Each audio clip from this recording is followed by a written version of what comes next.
ठंड के मौसम में अक्सर हमें पूरी पराठे खाने की काफ़ी इच्छा होती है और सभी को पसंद होता है, लेकिन अपनी सेहत का भी ध्यान रखना है तो क्या किया जाए।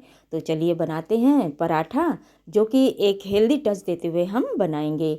तो इसके लिए हमें हरी भरी सब्जियों का इस्तेमाल करना है। तो हम जो भी आपके घर में हरी भरी सब्जियां हों, मौसम की सब्जियां हों, उनको आप ले सकते हैं। जैसे यहाँ पर हमने गाजर ले लिया है और उसको अच्छी तरीके से हमने साफ़ कर लिया है।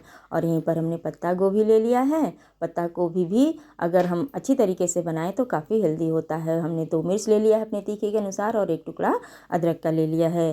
तो वैसे तो गाजर को या तो छोटे छोटे पीसेज में काट लें या फिर ग्रेट कर सकते हैं, पर उसमें काफ़ी टाइम लग जाता है। तो हम गाजर को छोटे छोटे टुकड़े कर लेते हैं और इसको ग्राइंडिंग जार में डाल लेते हैं। इससे थोड़ा सा हमारा काम आसान हो जाएगा। पल्स पर चलाते हुए मिक्सी को हमें 2-3 बार घुमा लेना है। इससे क्या होगा कि गाजर छोटे छोटे पीसेस में कट जाएगा और एकदम बारीक उसका पेस्ट नहीं बनेगा।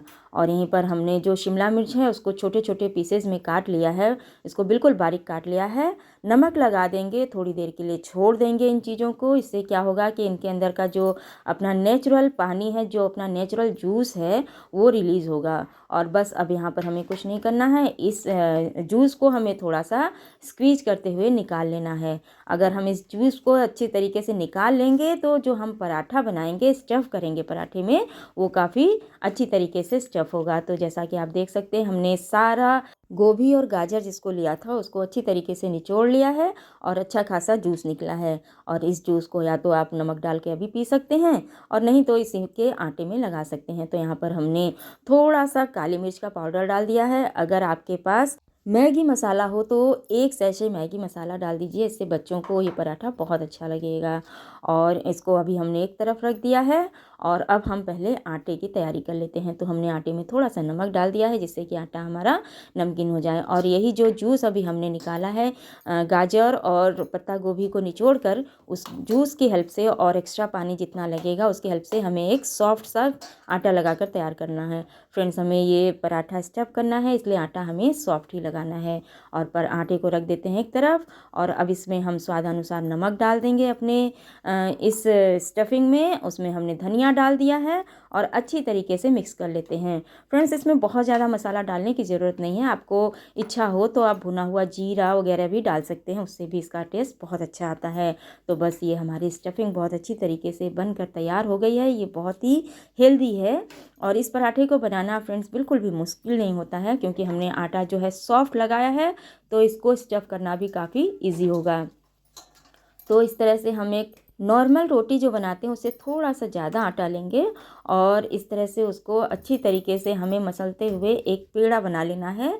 और सूखे आटे की हेल्प से अब हमें उसको एक कटोरी का शेप देना है, क्योंकि हमें उसमें अपनी स्टफिंग को डालना है।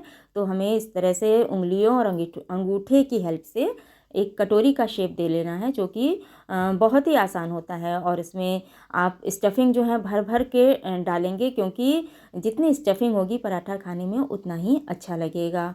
और वैसे भी हमारी ये स्टफिंग जो है बहुत हेल्दी है, तो ये स्टफिंग जितना हम भरेंगे उतना ही पराठा हमारा अच्छा बनकर तैयार होगा। और इस तरह से इसको हम हाथ से दबाते हुए और लॉक कर लेते हैं। और फ्रेंड्स, इस समय इस बात का ध्यान देना है कि हमें तुरंत ही इस पर बेलन नहीं लगाना है, बल्कि अपने हाथों से ही इसको हल्के हाथों से दबाते हुए पहले पराठे को थोड़ा सा स्प्रेड कर लेना है, थोड़ा सा बढ़ा लेना है। अगर हम तुरंत बेलन लगा देंगे तो पराठा हमारा बिल्कुल फट जाएगा। तो इस तरह से जैसा कि आप देख सकते हैं, हमारा पराठा थोड़ा स्प्रेड हो गया है, बढ़ गया है। इससे क्या होगा कि जो फीलिंग भरी है ना हमने, वो पूरे पराठे में अच्छी तरीके से स्प्रेड हो जाएगी। और हल्के हाथों से बेलन चलाते हुए हम पराठे को बढ़ा लेंगे। हमें इस पराठे को बहुत ज़्यादा पतला नहीं बेलना है, क्योंकि ये स्टफ्ड पराठा है, इसमें हमने स्टफिंग भरी है, तो ये थोड़ा सा मोटा ही होगा। जैसा कि आप देख सकते हैं, रोटी से ये मोटा ही है। और अगर ये थोड़ा सा बीच में कहीं क्रैक होता है, इस तरह से टूट भी जाता है, तो कोई दिक्कत नहीं है, क्योंकि हम इसको फ्राई नहीं कर रहे हैं, हम इसको तल नहीं रहे हैं, हमें इसको सेकना है। तो इस तरह से दोनों तरफ से उलटते पलटते हमें पराठे को अच्छी तरीके से सेक लेना है। और आपको अगर घी पसंद है तो घी लगा सकते हैं। वैसे तो पराठे सर्दी वगैरह में जो है, अगर मस्टर्ड ऑयल शुद्ध मस्टर्ड ऑयल है तो उससे बेस्ट कुछ भी नहीं है। तो सरसों के तेल में ही हम इसको तल लेंगे। तो बस हमें चलाते हुए उलटते पलटते दोनों तरफ इस पराठे को बहुत अच्छी तरीके से सेंक लेना है, क्योंकि हमने स्टफिंग भरी है तो हमें इस बात का भी ध्यान रखना है कि स्टफिंग हमारी कच्ची न रह जाए। वैसे तो गाजर और पत्ता गोभी ऐसी चीज़ है, अगर थोड़ा सा उसमें कसर भी रह जाए तो कोई बात नहीं है, वो अच्छे ही लगते हैं खाने में।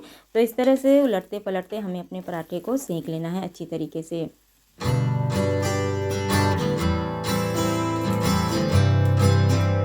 और जैसा कि देख सकते हैं हमारा पराठा बहुत अच्छा सिक कर तैयार हो गया है। तो बस इसी तरह से हम अपने सारे पराठों को बनाकर तैयार कर लेंगे। फ्रेंड्स, ये जो पराठे होते हैं ये सर्दियों में ही खाने में अच्छे लगते हैं। गोभी वगैरह जो पत्ता गोभी है वैसे तो पूरे साल मिलते हैं, पर जो मौसम की सब्जियां होती हैं उसकी बात ही अलग होती है, उसका टेस्ट ही अलग होता है। तो जब सर्दी का मौसम है, इतनी मार्केट में तरह तरह की सब्ज़ी आ रहे हैं, तो क्यों ना हम इस समय इन सब स्वास्थ्य से भरपूर अपने खाने को बनाएं और उसको एंजॉय करें।